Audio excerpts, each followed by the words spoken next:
Why are black people important?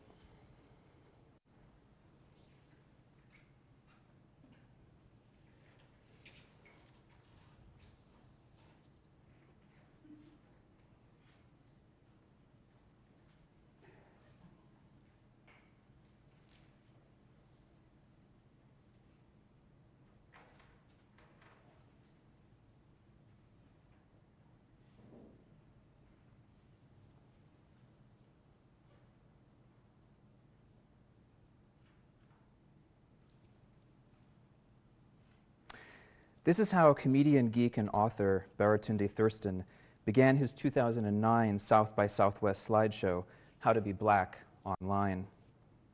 His playful intro, which I've appropriated in its entirety here, led into a more sophisticated, if also still comical, analysis of black online life. Thurston noted in particular the waning digital divide. Blacks, he pointed out, are online about as much as whites, if you count both tethered and wireless access. And both groups tend to use the same sites, with a few exceptions. Thurston also noted the persistence of racism on the web, a point that's also been underlined by numerous scholars of race in the internet. Thurston focused specifically on the black use of Twitter, which he links to the call and response game of insults known as the dozens. Of course, tweeting blacks caused consternation among some white Twitter users. One remarked, "Wow, too many Negroes in the trending topics for me. I may be done with this whole Twitter thing." Thurston's work on race and technology provides a template for my talk today. Here, I engage in a black queer call and response with a few key theories and cultures. I use an eclectic group of artifacts: Thurston's slideshow, an interview with Barack Obama in the wake of the NSA surveillance scandal, the artwork of Zach Blass, and a music video about technology and gentrification. I do this to proffer the heuristic black data.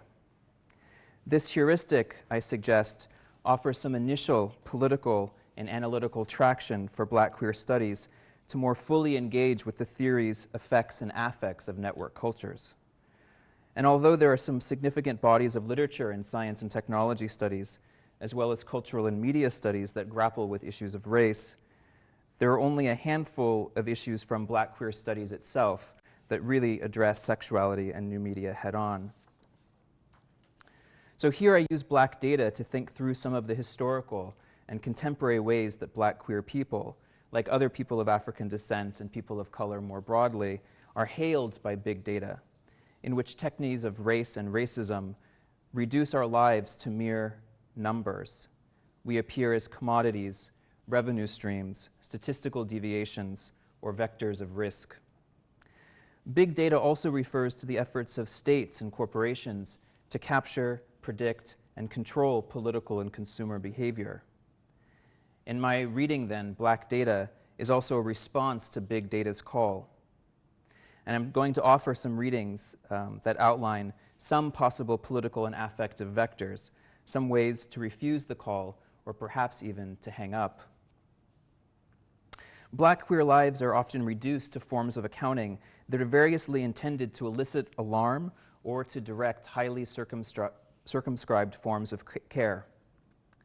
Statistics are typically used to mobilize people, for example, in the fight against HIV/AIDS.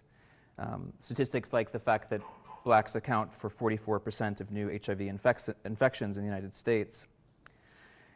These statistics are also used to direct attention to the omnipresence of violence in black life, or to the specific forms of violence that are directed against black LGBTQ people, as in the National Coalition of Anti-Violence Programs 2012 report, which describes that LGBTQ people of color were nearly twice as likely to experience physical violence as their white counterparts, and that transgender people of color were 2.5 times as likely to experience police violence than white cisgender survivors and victims. Assigning numerical or financial value to black life, transforming experience into information or data, is nothing new. Rather, it is caught up with the history of enslavement and the racist regimes that sought to justify its barbarities. Between the 16th and 19th centuries, more than 12.5 million Africans were transported to the New World. 2 million, and likely many more, died during the Middle Passage alone. A typical slave ship could carry more than 300 slaves arranged like sardines, and the sick and the dead would be thrown overboard, their loss claimed for insurance money. Other, more recent data circulates in the wake of the ongoing global recession or the protests against George Zimmerman's exoneration and the killing of 17-year-old Trayvon Martin. In this period, black families saw their wealth drop 31%. This is just between 2007 and 2010 in the United States. And in 2012, 136 unarmed black men were killed by police and security guards.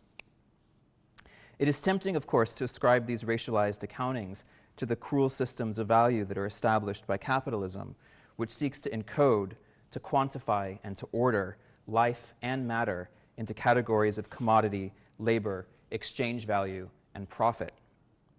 Indeed, race itself functions as such a commodity in the era of genomic testing. A simple oral swab test can help you to answer Thurston's question, "How black are you?"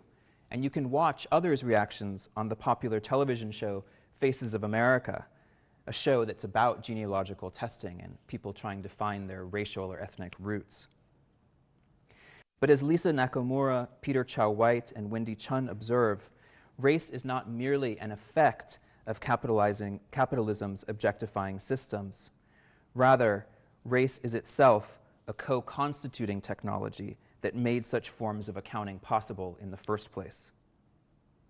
Race as technology, Chun notes, helps us to understand how race functions as the as, how it facilitates comparisons between entities that are classed as similar or dissimilar. As Mel Chen put it in his recent book, Animacies, race is an animate hierarchy in which the liveliness and value of some things, say whiteness or smart technology, are established via proximity to other things that are positioned lower or further away, like blackness or dumb matter. This poster's tweet, "Wow, too many Negroes in the trending topics for me," simply reiterates in the realm of microblogging hierarchical technes of racism that see black people as polluting and therefore as distasteful or dangerous, or that would deny information and technology to the subjects of discrimination. Of course, all of the statistics that I've just gone through are probably familiar, at least to some of us. And while useful, they tell only very partial stories, and they tend to reduce black life to a mere effect of capitalism, or to a kind of numerology of bare life. So in what follows, I'm going to sketch a few different trajectories for what I'm calling black data. I'll enact black data as a kind of informatics of black queer life, as reading and throwing shade, to grapple with the NSA surveillance scandal, new biometric technologies, and the tech-fueled gentrification of San Francisco. These readings, which are perhaps obviously also actings out, also help to illustrate the ways that black queer theories, practices, and lives might be made to matter in relation to some of the organizing tensions of contemporary network cultures: privacy, surveillance, capture, and exclusion. Black queers help to frame what is at stake in these debates insofar as we quite literally embody struggles between surveillance and capture, between the seen and unseen, between the visible and invisible. Moreover, queers of color and people of color more broadly have developed what others have called rogue epistemologies, which often themselves rely on an array of technological media, which might help to make us present or to disappear. In the reads that follow, I also gesture toward the virtual affinities that black queer theoretical or political projects might share with cryptographic and anarchist activism.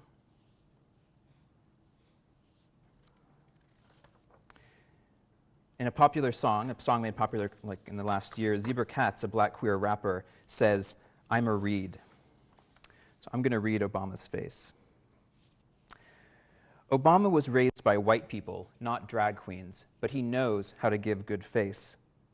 But in the moments before a recent interview with PBS's Charlie Rose, Obama's signature smile cracked, revealing instead an ugly mask. and this mask held a tense set of ironies. The United States' first black president defended the unprecedented expansion of the National Security Agency's surveillance programs to include the collection of the metadata of millions of Americans and global citizens' telephone and email correspondence. He accused Edward Snowden, a former NSA contractor turned whistleblower, of spying and called for his arrest, continuing a pattern of aggressively prosecuting leakers of governmental overreach. The racial melodrama is striking. A black man authorized the capture and arrest of a young white man, Snowden, who, by revealing the spying program, directly challenged the hegemony of US imperialism, a project that has historically and is presently tied to the control, domination, torture, kidnapping, and murder of brown and black people around the world. In this instance, Obama's grin is a failed mask, or it is the slippery gap that hosts the mask before its radiant populist actualization. So in the interview, Obama was at pains to tell Charlie Rose that, in fact, no one was, the NSA was not doing anything illegal, that the processes that were being undertaken were akin to just getting a warrant for a wiretap, when in fact, none of this was true.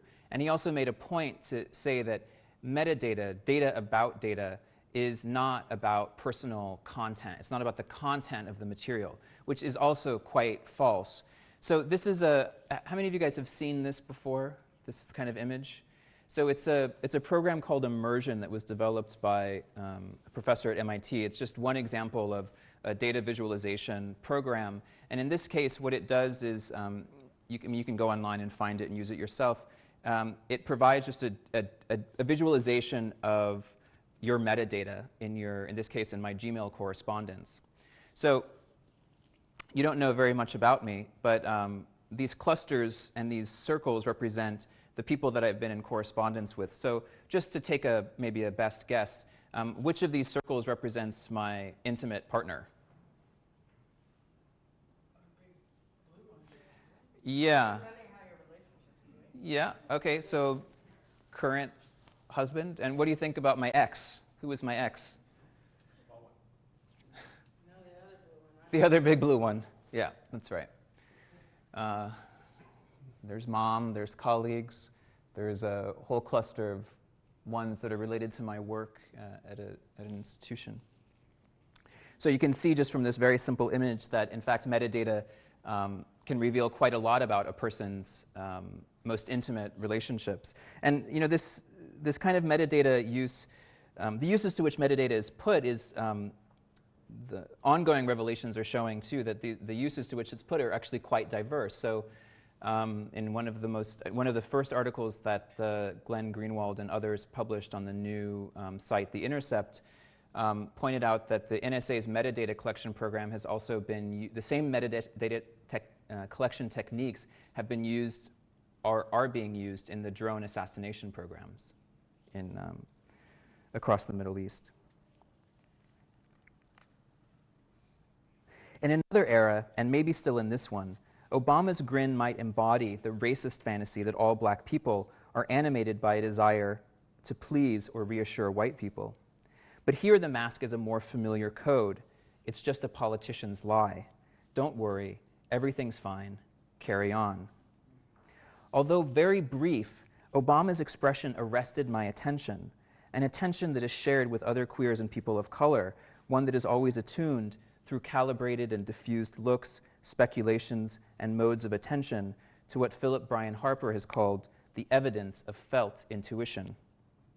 These are the subtle or not so subtle gestures that might indicate shared desire in a cruising space or the threat of violence in a public one.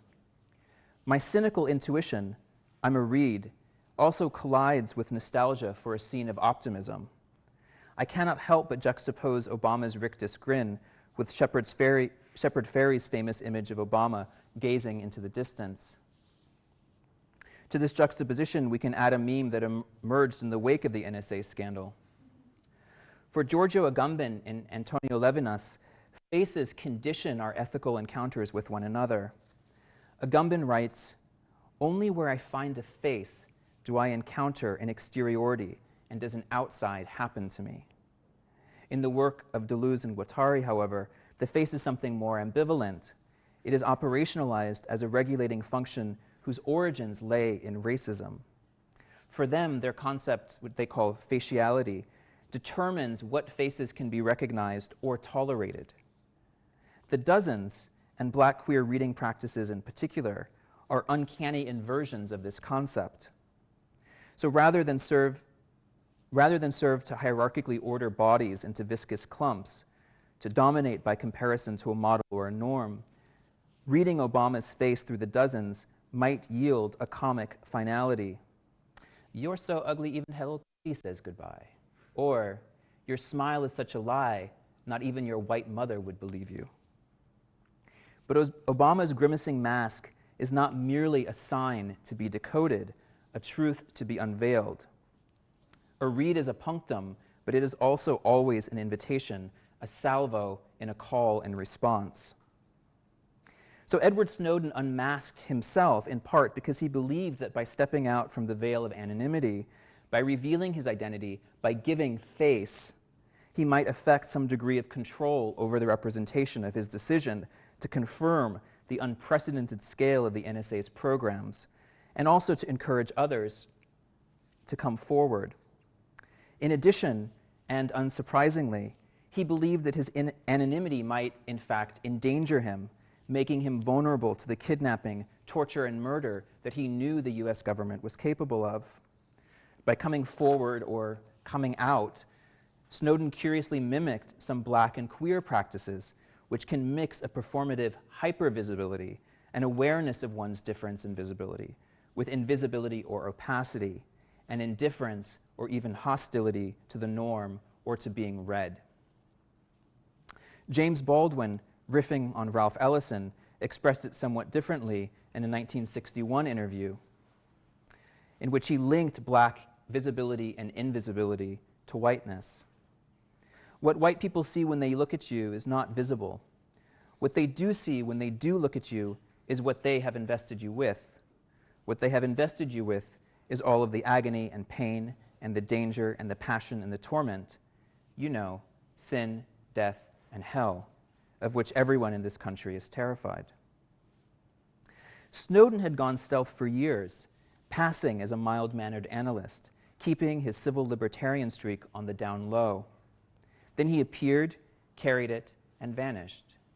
And as of this writing, he is, of course, in Russia, where he's been granted temporary asylum, while the US continues to bully other nations into denying him egress. Yet Snowden's face, like that of recently convicted Army whistleblower Chelsea Manning, now appears on the placards of thousands of protesters around the world. Their faces have become both screens and masks. Their faces stand in for or project a generalizable face, my face, your face, all of our faces. And increasingly, as at a recent protest in Berlin, the faces of these figures are themselves worn as masks, barring access to an individual or specific face while calling into existence a shared or collective one. These faces or masks make dual demands: transparency from the government, opacity for the rest of us. In her study of the transatlantic performances of Black women, historian and performance studies scholar Daphne Brooks uses the concept of spectacular opacity. She does this to retool colonial tropes of darkness, which have, in her words, historically been made to envelop bodies and geographical territories in the shadow of global and hegemonic domination. Like some uses of masks, or among transgender folk going stealth, darkness and opacity have the ability to resist the violent will to know, the will to transparency. Martinican critic and poet Edward Glissant says that a person has a right to be opaque. And this is a point that is echoed in different contexts by cypherpunks like Julian Assange and the hacktivist group Anonymous. For Assange, Anonymous, and others, such as the Electronic Frontier Foundation, developing cryptographic literacies in this political moment is essential. This might involve using a browser like Tor, using a virtual private network, an array of browser add-ons, secure file transfer services, among many other techniques. Encryption transforms information into codes that are unreadable by anyone without the proper cipher.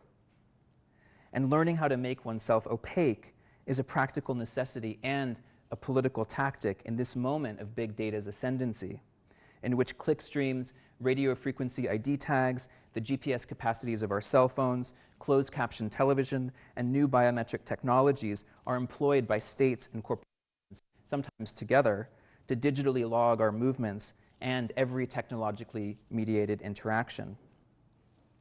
Yet states and corporations have made encryption more difficult in recent years, sometimes describing cryptographic tools as weapons and encrypted communications as threats to national security. So how can citizens challenge state and corporate power when those powers demand that we accede to total surveillance, and at the same time, they criminalize dissent? So how do we resist such demands when journalists, whistleblowers, activists, and artists are increasingly labeled as traitors or terrorists? Network theorist Alex Galloway provides some conceptual and political starting points in an essay he calls Black Box, Black Bloc. In the essay, he considers the way the black bloc, an anarchist tactic of anonymity and massification, and black box, a technological device for which only the inputs and outputs, but not the contents, are known, collide in the new millennium. The black box provides a model for the individual and collective black bloc to survive. So using an array of technological and political tools, we might turn to black boxing ourselves in order to make ourselves illegible to the surveillance state and to big data. To resist the hegemony of the transparent, we, a we I imagine here is loosely comprised of people who might be opposed to the unholy marriage of militarism, corpocracy, manufactured consent, and neoliberal economic voodoo, will need to embrace techniques of becoming dark or opaque in order to better become present in the ways that we want, but without being seen or apprehended. So we too can employ masks that lie, but unlike Obama's mask, these masks might help to produce a sense of camaraderie. In the black bloc, or among the real-world protests organized by Anonymous and others, a mask makes people anonymous while also representing a shared collectivity.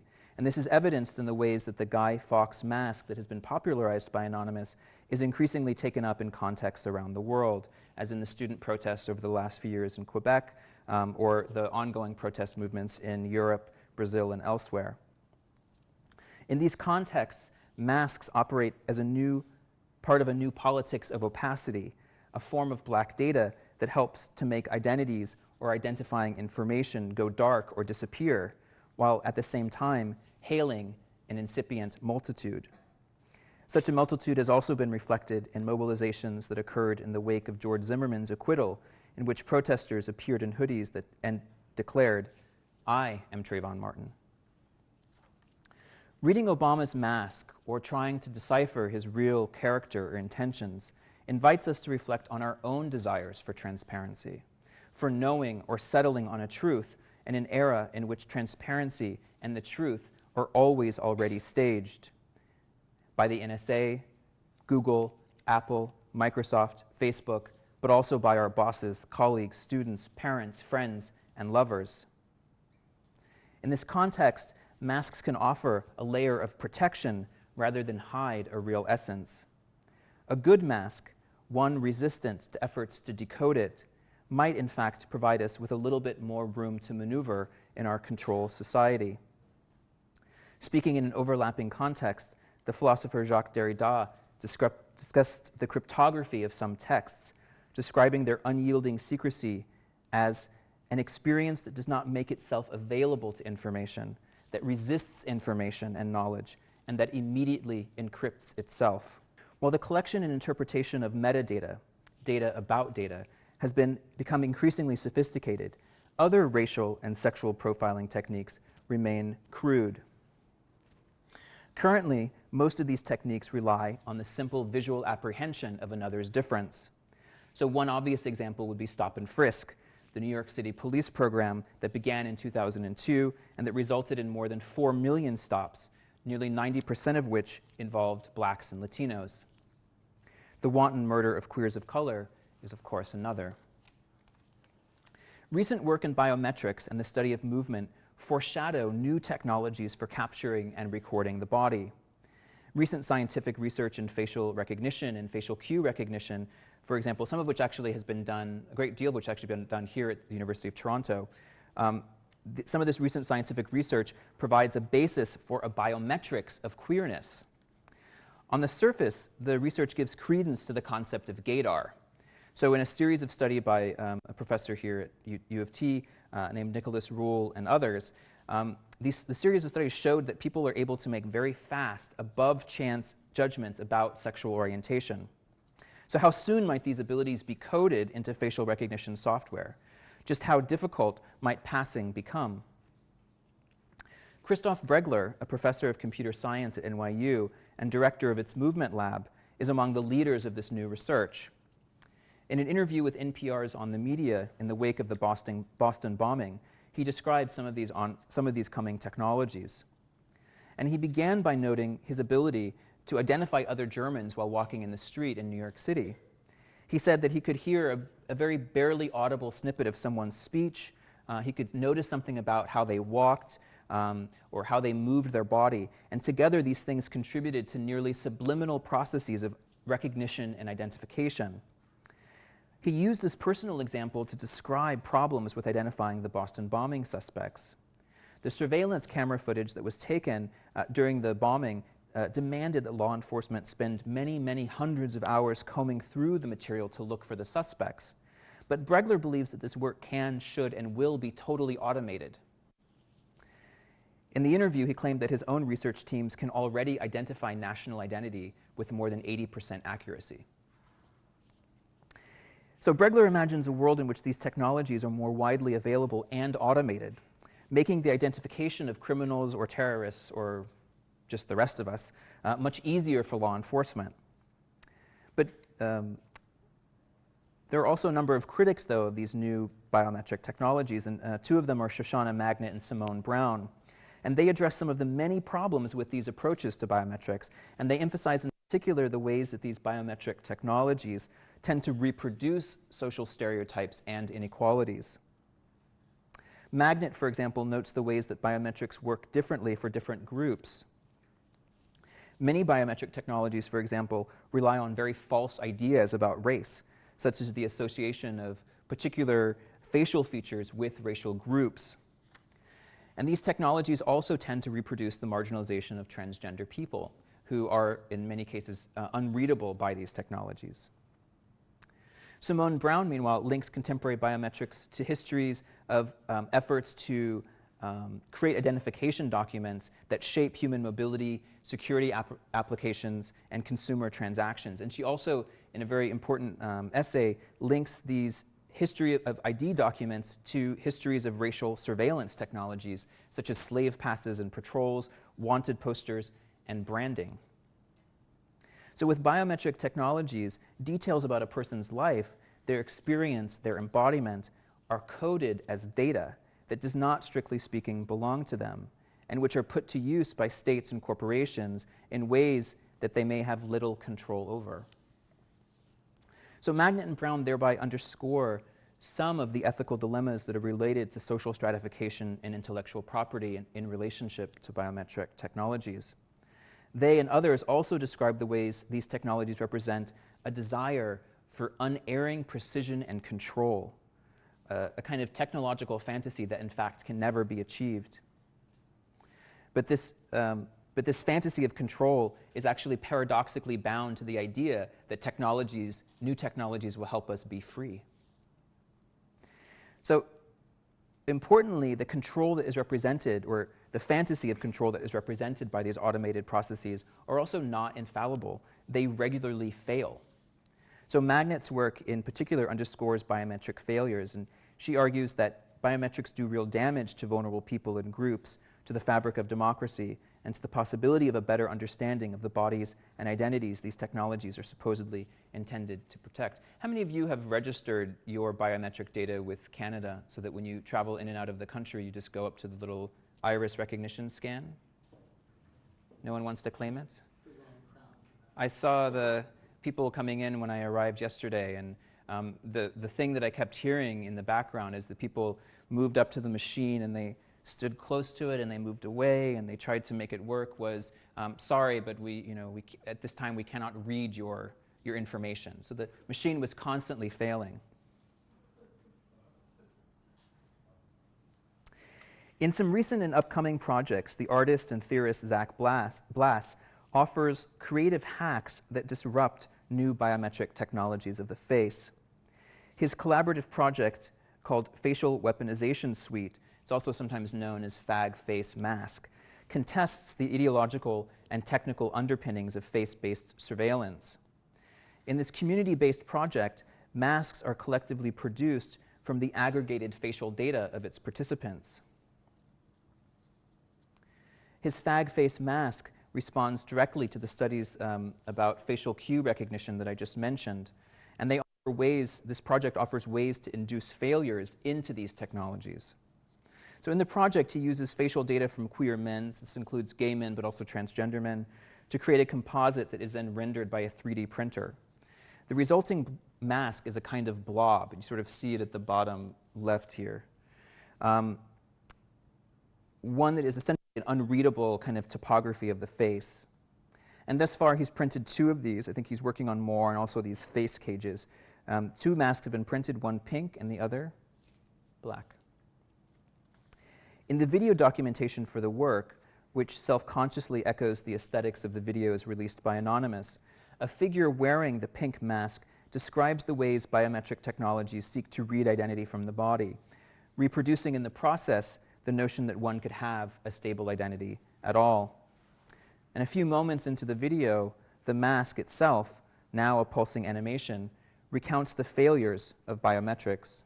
Biometric technologies rely heavily on stable and normative conceptions of identity, and thus, structural failures are encoded in biometrics that discriminate against race, class, gender, sex, and disability. For example, fingerprint devices often fail to scan the hands of Asian women, and iris scans work poorly if an eye has cataracts. Biometric failure exposes the inequalities that emerge when normative categories are forced upon populations. Facial recognition technology has become a pervasive, popular device for biometric surveillance, a thriving, rapidly developing part of our new surveillance culture.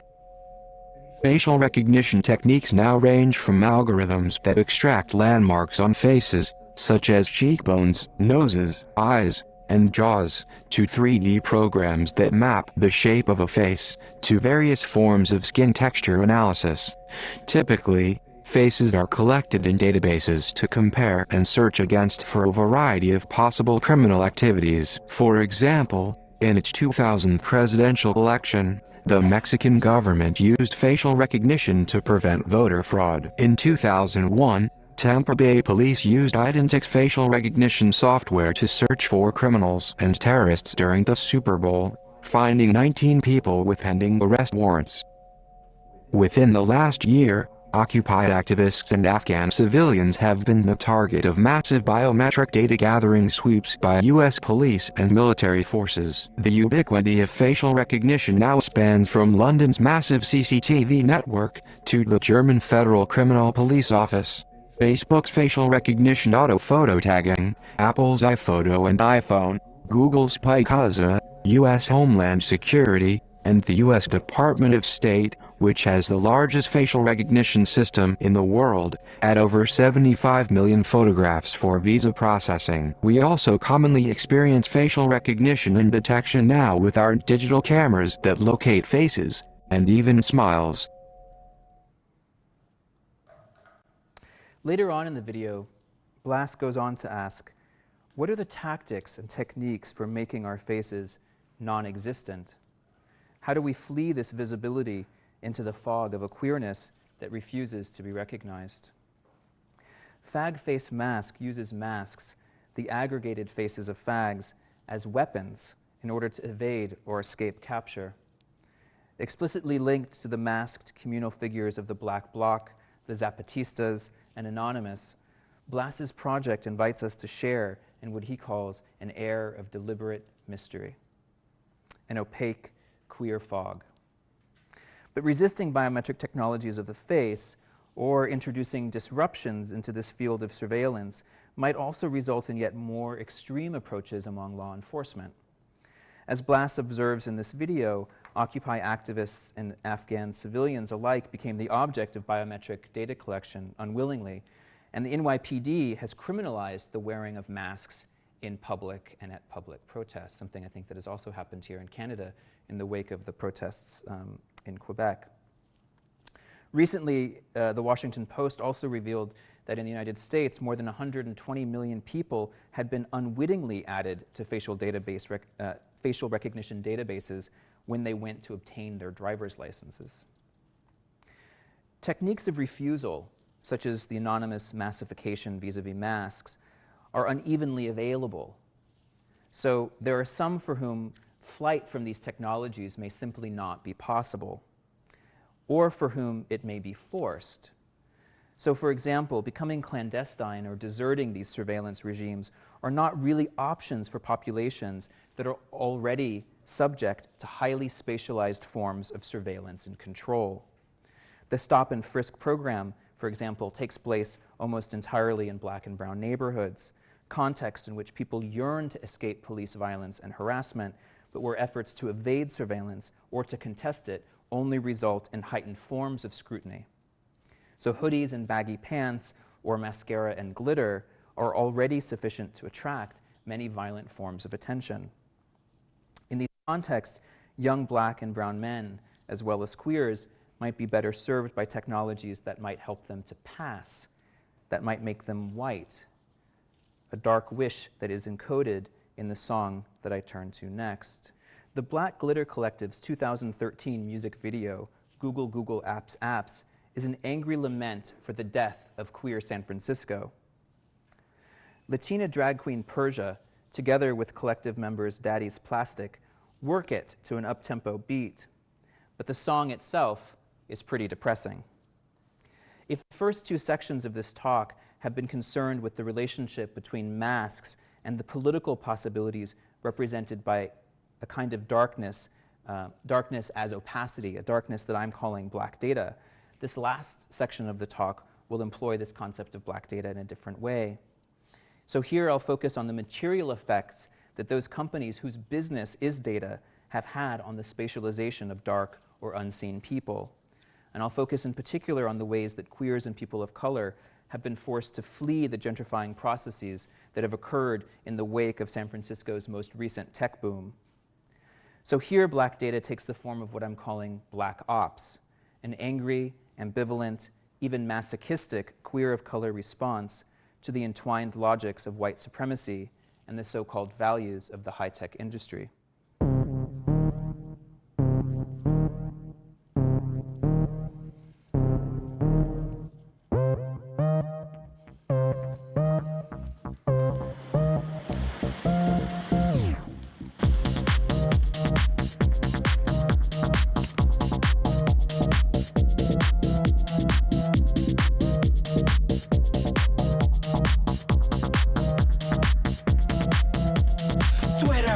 Twitter me, Facebook me. Hey girl, did you tag me in that pic? Silicon Valley. Hey girl, did you get that eviction notice? Google apps, Google apps, gringa apps. I just wanna be white. Google apps, Google apps, gringa apps. I just wanna be white. I wanna be white, Daddy. Daddy, please. Daddy, please. For Christmas, girl, for Christmas. Queers, all the queers, we're on the move. Hey girl, where the fuck are you moving to? Moving to the East Bay, living life the broke way. SF, keep your money. Fuck your money. Google apps, Google apps, gringa apps. I just wanna be white. Google apps, Google apps, gringa apps. I just wanna be white. How does one become white? A little bleach might do the trick. Well, I bleach my asshole, does that count?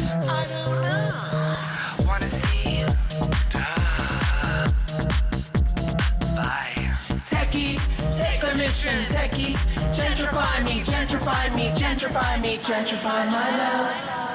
My love, my love, my love, my motherfucking love.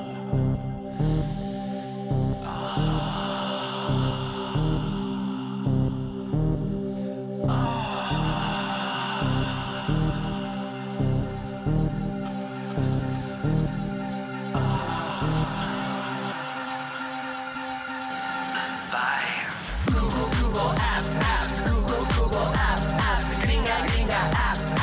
I just wanna be white. Google apps, Google apps, gringa apps. I just wanna be white.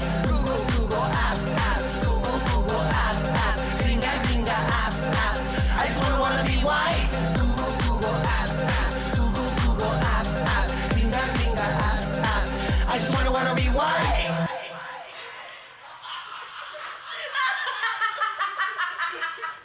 Persia wrote the song in response to the stress of her imminent unemployment. She was about to lose her job at SF MoMA, and Esta Noche, the gay Latino bar where she performed in San Francisco, was having trouble paying its bills. In the song, she responds to the most recent wave of tech-fueled gentrification in San Francisco, which has resulted in astronomical increases in the rents. The median rent for a one-bedroom apartment in the city is now nearly $3,000. Unsurprisingly, these increases have disproportionately impacted already vulnerable populations, queers, people of color, and grassroots activist nonprofits. New technologies seek to transmute the base matter of bodies into code, into digital forms of information that are intended to enhance communication and sociability, as well as, to borrow a category from Apple's apps, our productivity.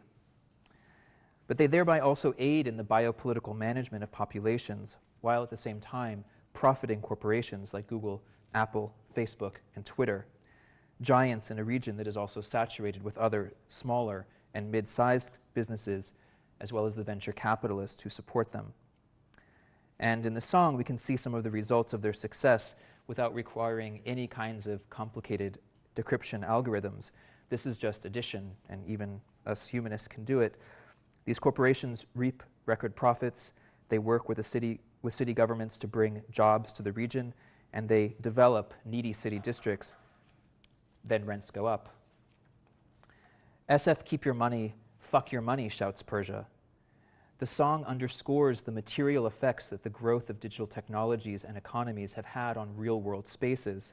In this case, the forced exodus of the peoples and cultures that helped to make San Francisco a political and creative laboratory that made it home to so many freaks, artists, and sexual adventurers. In his now famous account, Richard Florida noted the appeal of quirky, diverse cities to high-tech companies, forward-looking entrepreneurs, and to what he called the creative class. But he did not, however, account for the ways that the immigration of white-collar creatives and geeks tended to fundamentally alter the very things that made those destinations so appealing in the first place. So Persia's resentment, like that of the working class more broadly, does not figure into any of his analyses. In a recent discussion about Silicon Valley's recent, awkward, and usually quite selfish forays into politics, the New Yorker's Jeffrey Toobin observed, "The technology industry has transformed the Bay Area without being changed by it, in a sense, without getting its hands dirty." Importantly, the song's refrain links these processes of gentrification and displacement, as well as the underlying ideologies and practices of neoliberal capitalism, to whiteness. Persia and her crew sing, Google apps, gringa apps, I just wanna be white. The technological giants that aim to connect people everywhere are intimately tied to new surveillance regimes, something that the song acknowledges early on when Persia tells her audience, Twitter me, Facebook me. But they are also linked to white privilege and to class domination. The new arrivals to San Francisco, these gringos and gringas, terms that in this context refer to English-speaking non-natives, reproduce the violent fantasies of a white manifest destiny. In this white manifest destiny, they imagine themselves to be bringing civilization in the forms of design-savvy gadgets, tweets, instant picture sharing, cat videos, augmented reality, biometric tagging, commercial data mining, and apps for everything. They're bringing these things to the unwashed hippies and queers of San Francisco, as well as to the billions of needy people around the world. Although they might give the impression of sometimes being insensitive, if comments like adapt or move to Oakland are any indication, they don't have it out for anyone in particular. They're rational, self-evident social actors, self-evident because their motives are pure and transparent: technological mastery, professional achievement, economic success, white-collar comforts, like living in the Bay. Their privilege is evident as well in the alarm and discomfort that they feel in the wake of recent protests against their presence in the Bay Area.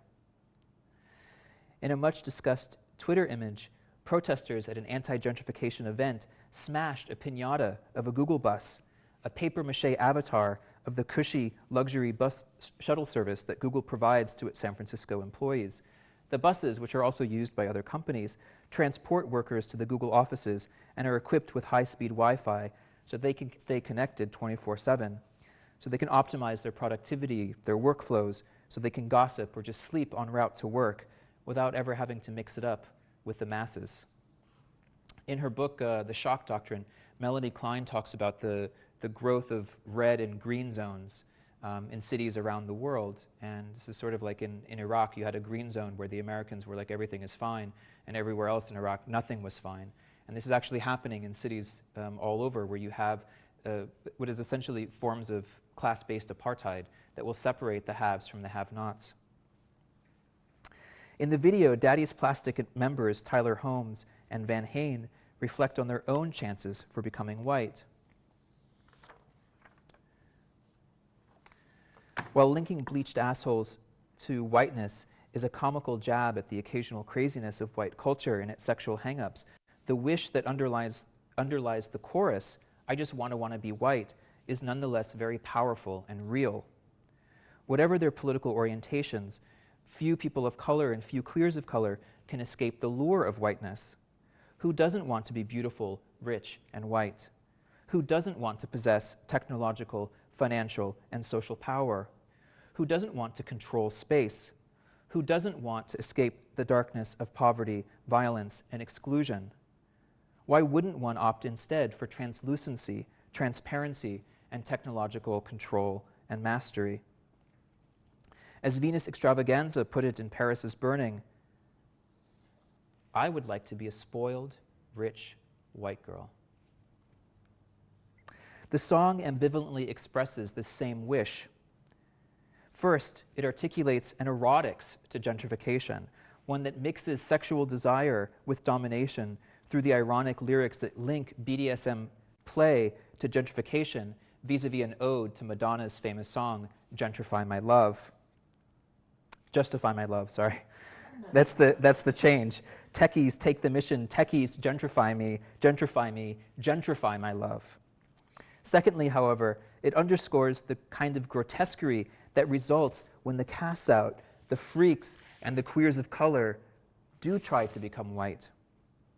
So near the end of the video, Persia and her crew smear white paint stick over their faces and don blonde wigs, while Van Hane adds a Lee Bowery-style doll mask to his already clownish white face.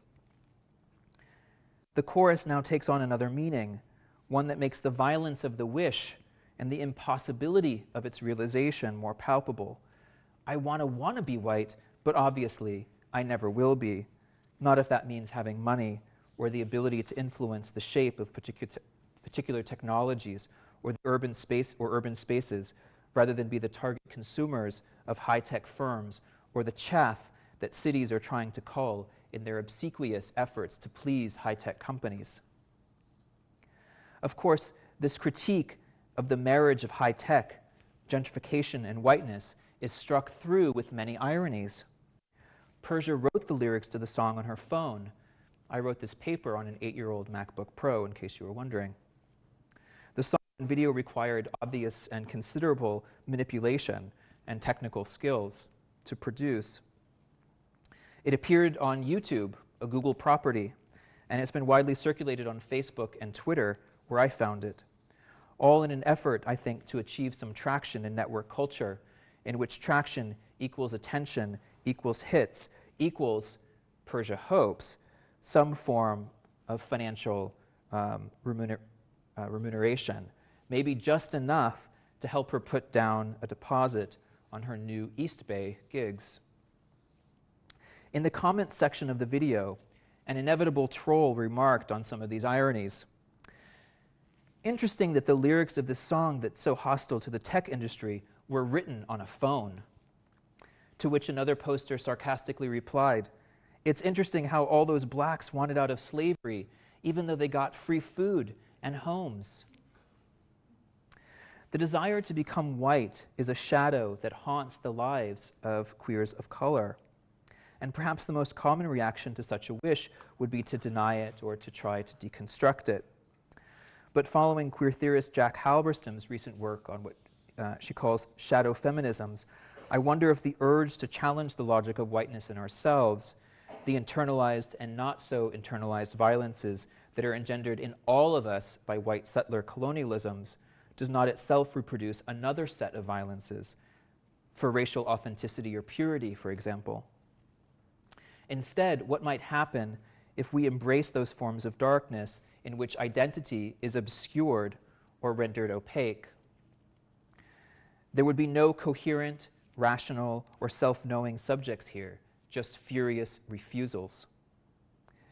These refusals are what I mean when I talk about black ops, a form of black data that encrypts without hope of a coherent or positive or affirmative output.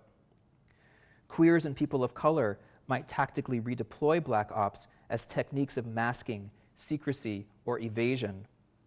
So rather than follow the logic of the black hole, the name of government contractor Electronic Warfare and Associates wireless traffic intercept tool, one of the many kind of crazy technologies that are being developed to intercept and take our information, the black ops that I'm describing would imagine a world in which our identities and movements could become our own, opaque to the securitized gazes of states and corporations.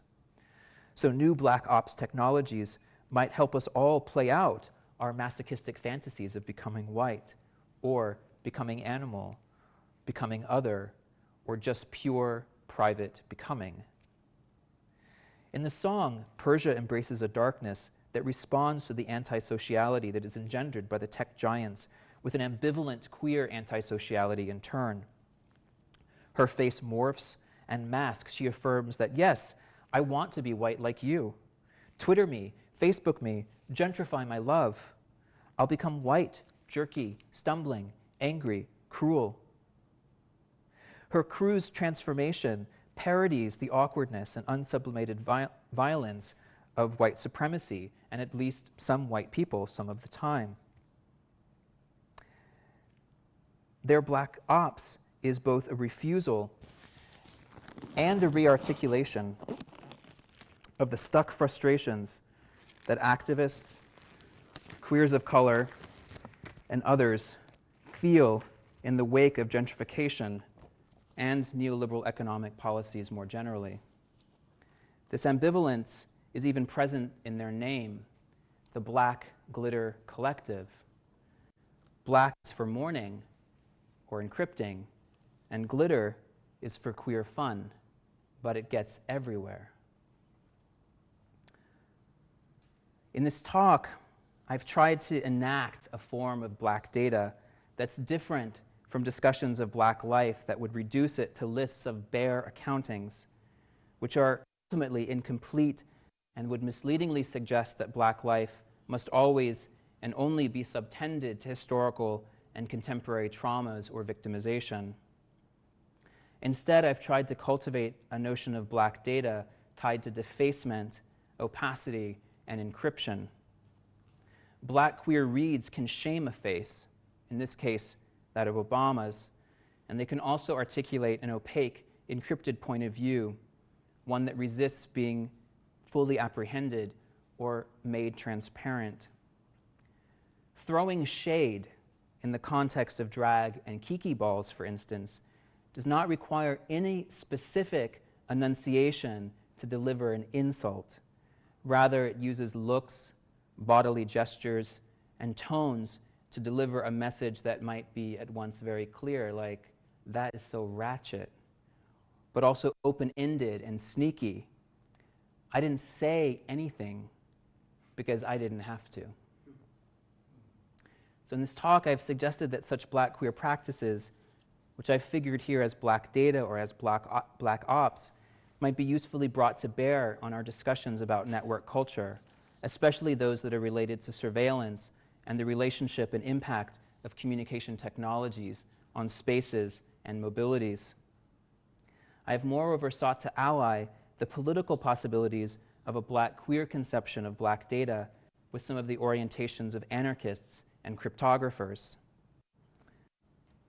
I hope that these perhaps unlikely alliances might yield new, creative, and viable forms of Black ops, encrypted forms of reading and refusal that are imbued with a dark optimism toward the present, in which political and corporate interests collude to produce an ever-expanding web of ruin, a vast system of surveillance and capture that seeks to transform all of us into code. So before we do the Q&A, we're going to actually now introduce Shaka.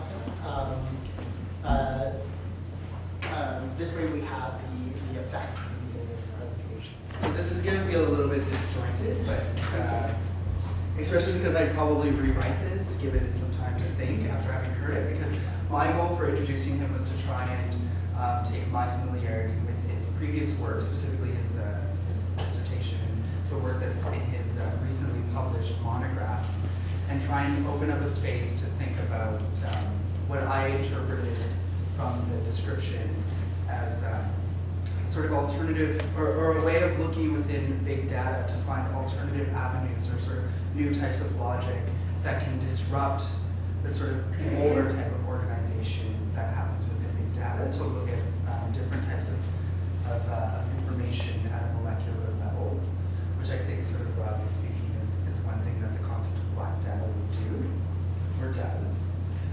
Also to note, so I went and picked him up at the hotel, and I listened to Google Apps twice. I adore that song. There's something just so like you said, actually, there's something very sexy and erotic about it, but there's also something very playful and really, it's quite nice to dance to. You should ask many of my friends in Lebanon, I was in Lebanon when I discovered it, and I constantly listen to it. But so just to give you a little bit of background, Professor McGlotten is currently faculty at Purchase College in the Faculty of Media, Society, and the Arts.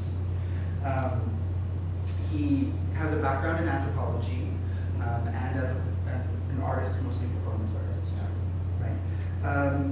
And so his recently published monograph, which was published in December, is called Virtual Intimacies, Media, Affect, and Queer Sociality. He's also a co-editor of a collection called Black Genders and Sexualities.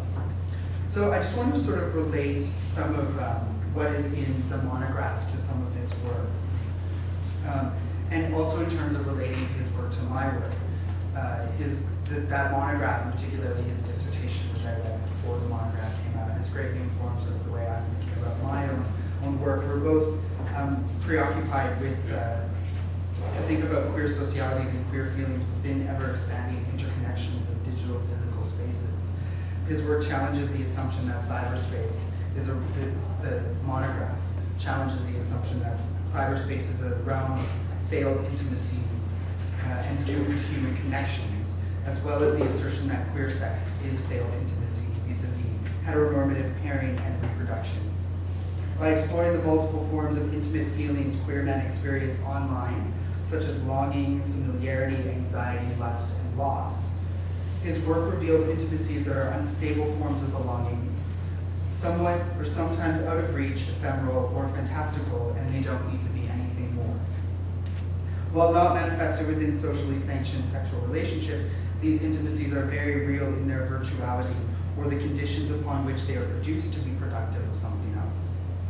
His work shows how intimate connections made in cyberspace are the material of queer lives, and more broadly, the emergence of logics that govern action online that are not smooth nor severed from continuous forms of queer socialities, as he demonstrates among men in Austin, Texas, in the text.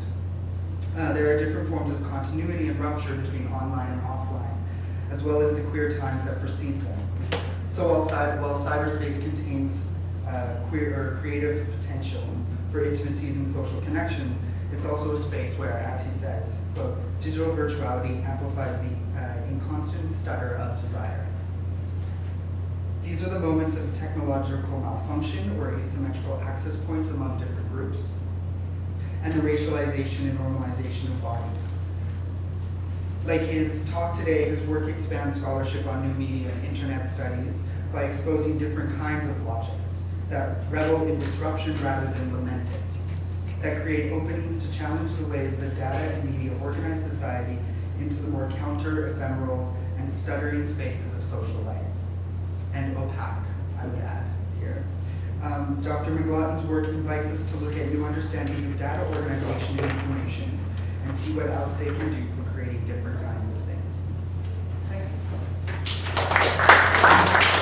I've noticed that you are American, I'm assuming, and most of your examples come from the US. I was wondering if you think that the themes that you brought up are applicable in the Canadian context, given that we have a different attitude towards race in say Canada than in the US. Well, Canada and the US were both white colonial settler societies, right, which underwent sort of similar processes. My impression over the years of like working with Canadians is that Canadians have like sort of sublimated that as like we deal with race better, but it's just a different, I think it's a different situation. The bottom line is, yeah, I think part of what I'm saying can be applied to contexts around the world in which people who are largely people of color are using technologies both to produce, like to affect certain forms of social change, but are also being sort of constantly assaulted by states and corporations in their desire to like capture them. So the specific kind of like Black queer reading that I'm doing is specific to the U.S., but it's also something that is broader. Like people are having drag and geeky balls in Berlin are moving now. They have them here in Toronto. So I think that the heuristic, I think this came up in my book project too, like with the concept of virtual intimacy, like the concept of this heuristic is really just meant as a provocation. So this kind of question of like, well, how is race operationalized vis-a-vis biometric technologies or the spatialization of people and the relationship to technology? How does that occur here? But I assume that it does. Well, at the airport. Yeah. Yeah. I get a question. Well, you're just talking about technology, the technological information or black data. I'm trying to understand it because I have one concept that I see, but then they're talking about technology. Getting information from technology, because information can be gathered even when a woman is pregnant and you go to the doctor and they put black female age so and so, and when you have your child, sometimes I wonder if the birth, death and marriage place, if they put a label to say this person is black, this one is white. Yeah, the first part of my talk was really sort of about, and it can be expanded to almost everything, the demographic information and so on, but all of the ways in which race becomes a kind of object, an informatic object, right? It becomes itself a kind of technology or a kind of tool that is like constantly sort of vacuumed up into all of these regimes that are very technological in nature. So something as simple as like putting your race down on a driver's license or birth certificate is a form of black data. Another kind of meaning of the term, though, would be black data would be secret or encrypted information. So in hacker cultures, you can have like black hat and white hat hackers, which would sort of broadly differentiate between people who are kind of doing like illegal hacking and people who are doing productive legal forms of hacking.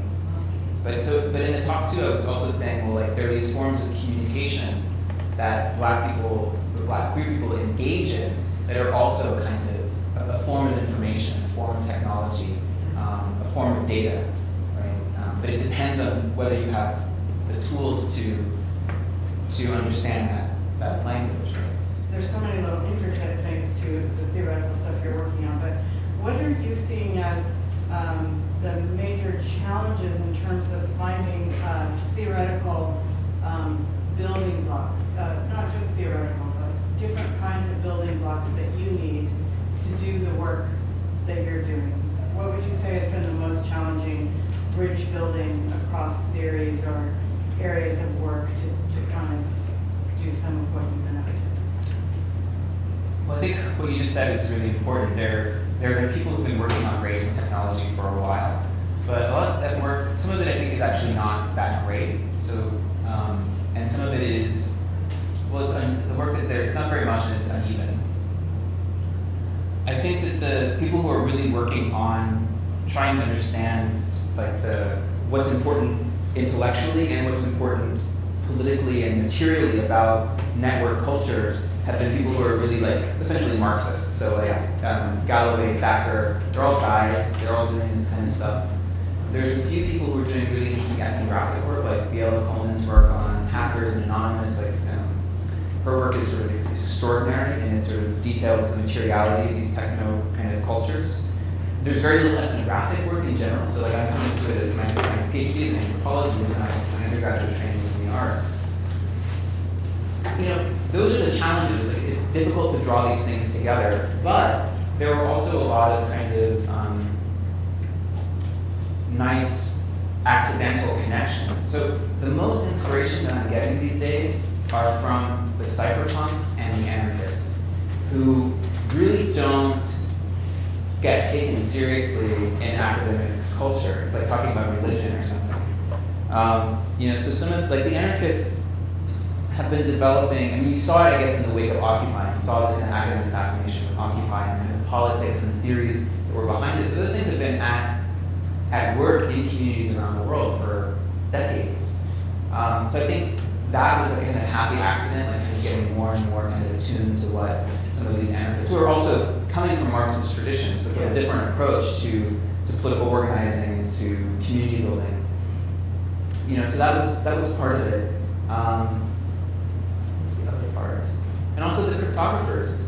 You know, I think that the kind of, just like with Edward Snowden now, you have really like this kind of global campaign of character assassination. People like Julian Assange need to be taken really seriously because his work in this area has been so important. And people just don't, I mean, how many's the last time you heard an academic talk about Julian Assange? It just doesn't happen. So those were the kinds of things. So I was going also to archives that were not academic. Like I obviously am influenced by Deleuze, I mean, I know my work before, and some of these kind of more Marxist-inspired sort of scholars of networks and network cultures. But it was like how do you bring Black queer studies together with what Alex Galloway does? How do you do that?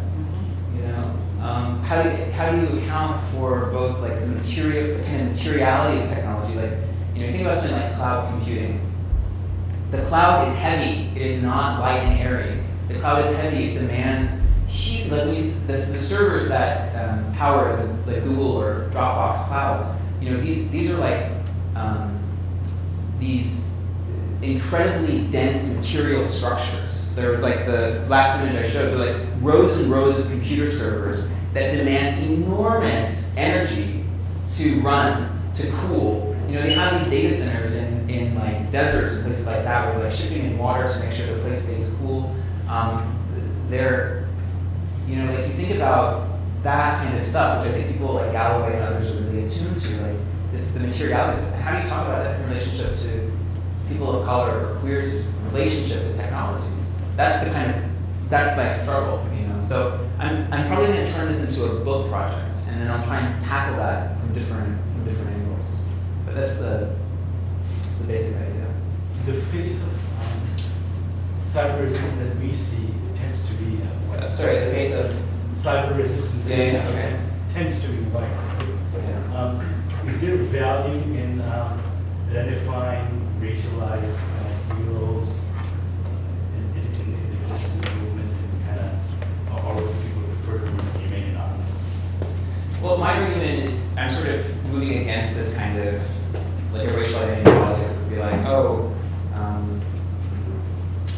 this person, I guess I'm sort of suggesting something else. Like I'm suggesting that more and more of us should try and become opaque, to become dark, to become black in these ways that are not to be seen. But what I would say is that the kind of, the relationship between whiteness and cyber resistance is really interesting. I mean, think about it in the wake of the Arab Spring.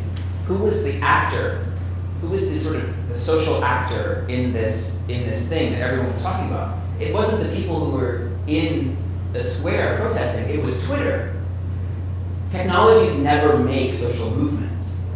Right? Technologies are not responsible for social movements. People are responsible for them. Like as kind of a principle, I would be like, in general, kind of opposed to the idea of like making these heroes. But certainly you can look at, there are historical figures who are like key figures in technology. When I was doing the research for this paper, I found that there's like a black Google network. So like a network of Google programmers and engineers that are black, almost entirely black men. Then it's like very, very, very small group, but they have like their own network and their own. I thought it would be really interesting to talk to them. So like, well, why do you have this group? Like, what are the kind of main things? Certainly, like in thinking about the relationship between racialized groups and technologies, the tendency would be to say that, well, technology belongs to white people. But of course, there are like histories that are like other people come up with all kinds of stuff. It's not, technology is not like the province of white people. In the case of the gentrification and even what I'm talking about, like the kind of conjoined logics of like white supremacy and the gentrification that's being happened in the tech industry, something like almost a third of some of these tech workers in some of these regions in Southern California are actually Asian. Either Asian American, I can't remember the exact statistics. A big chunk are Asian American, but even more actually immigrants from China and from Southeast Asia. And that makes it really interesting because it can't just be a critique of whiteness as white people. It's actually a critique of the kind of logic of mastery and of control that has been itself like now like a globally circulating idea and fantasy and desire. From your perspective, what would be some everyday practices that would facilitate this type of opaqueness that you're talking about? You can use cash. You get a bunch of cash every month. So not all every transaction. So every transaction you make wouldn't be registered. Use encryption as just a matter of principle and a matter of course rather than something that only people who are being sneaky have to use. So there's like a lot of, especially in the wake of the NSA scandal, there are now people who are making some of these things that were a little bit harder to maybe for non-tech savvy people to implement, to use them themselves. So you can encrypt all of your email just like as a matter of principle. You can use browsers like a Tor browser or add-ons, use VPNs. I guess one thing that I wonder then is what would the difference be between this type of opaqueness and say you brought up the Gongman, and Gongman writes about Bartleby and the sort of resistance that lies in the I'd rather not. So is that, do you feel like that might be? Well, in this case, there of course there's like the I'd rather not have to like figure all this stuff out. That's like it's also a form of resistance. But I think in this case, kind of taking a principled stand would be like I'd rather not be surveilled. Well, that's what I mean, right? So when he writes about it in the coming community, it sort of culminates in this scene of the Tiananmen Square, right? And what happens when we repeatedly say, I'd rather not, when we become, in his case, I guess, the political subject is no longer opaque, they become so transparent. The only way that the state can battle them is by literally killing them.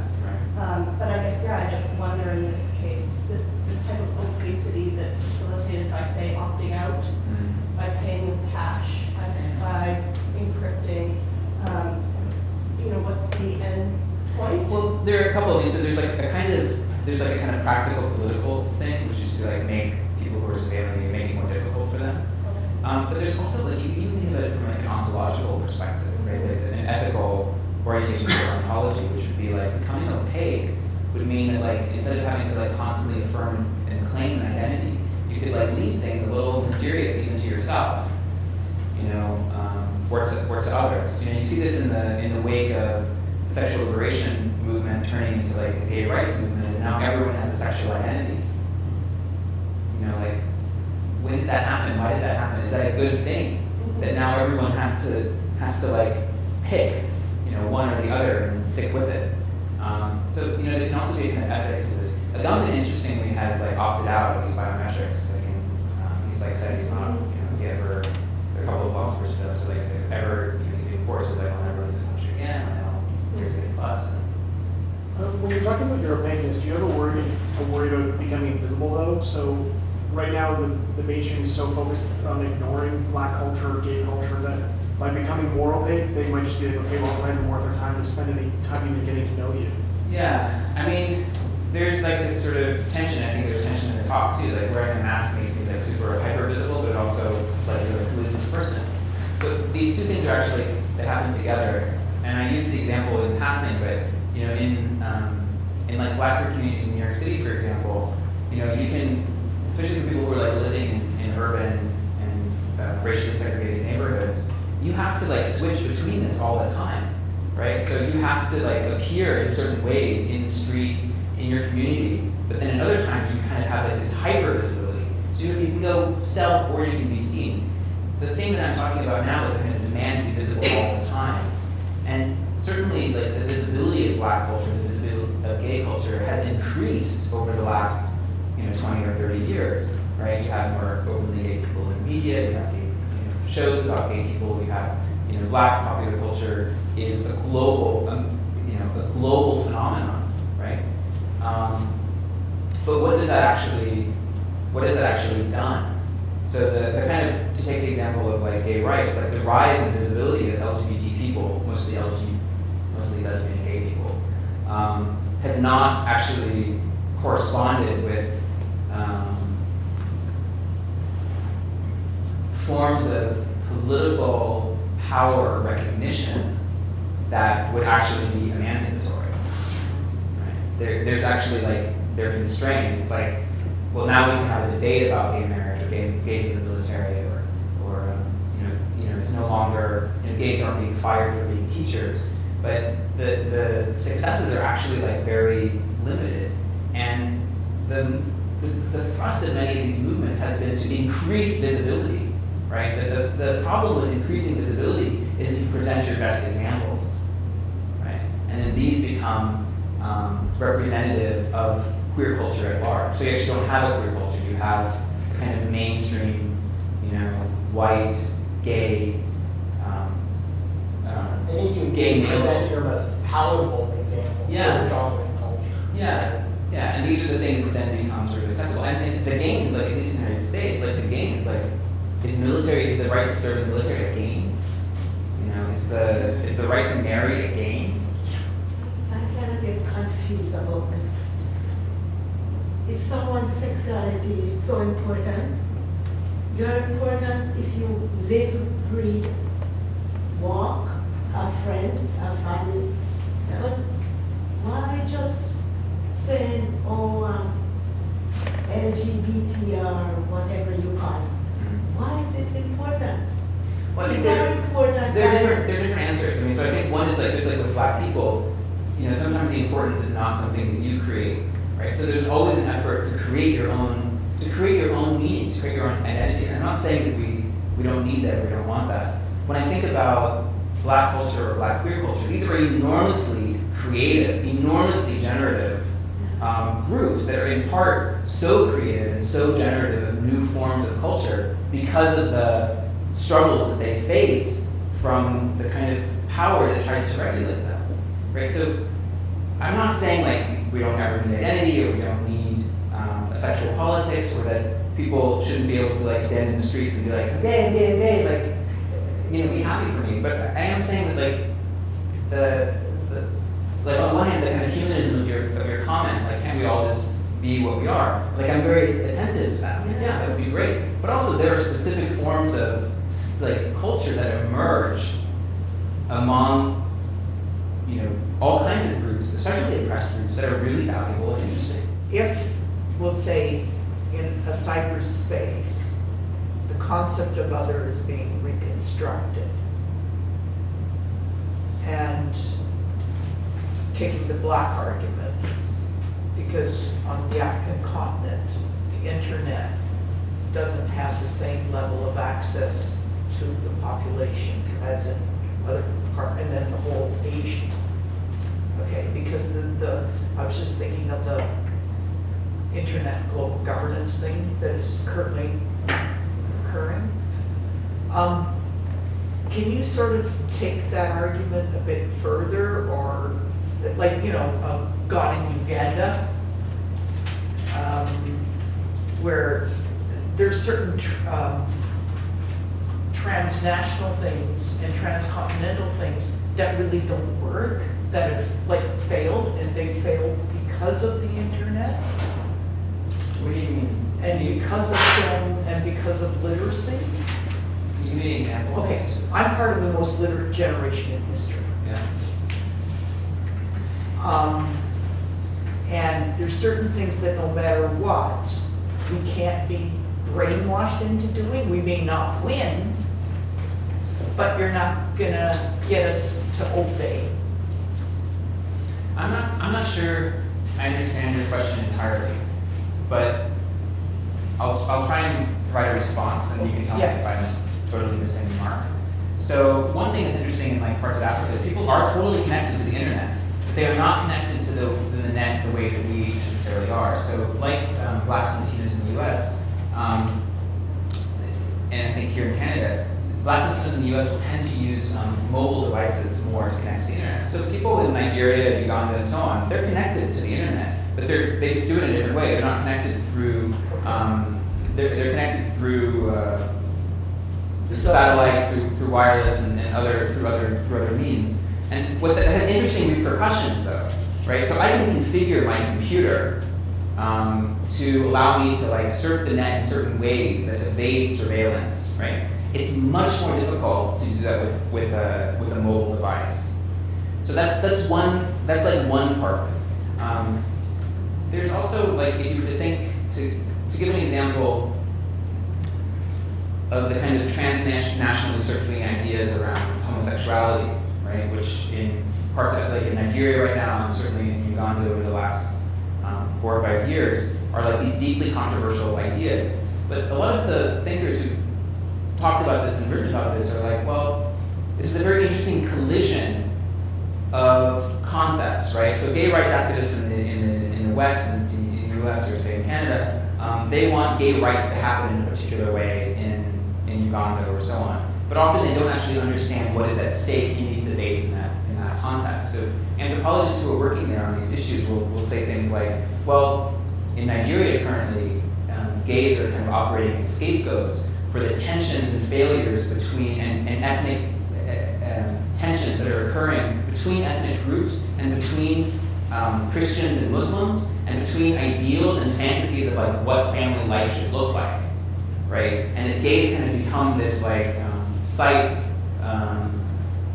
of kind of excess, of difference, of Westernness, that they become like kind of surrogates for these other problems. There are people who've worked for years who've shown that like homosexuality as such, like as same-sex sexual behavior, is essentially universal. It's happened in literally every culture across time, across history. Whether we call that gayness or something, like a gay identity is something entirely different. So just to take your idea, like if we were to apply this concept of black data to like a more a continental approach to Africa, it would be about looking at the ways that black people are using information technologies in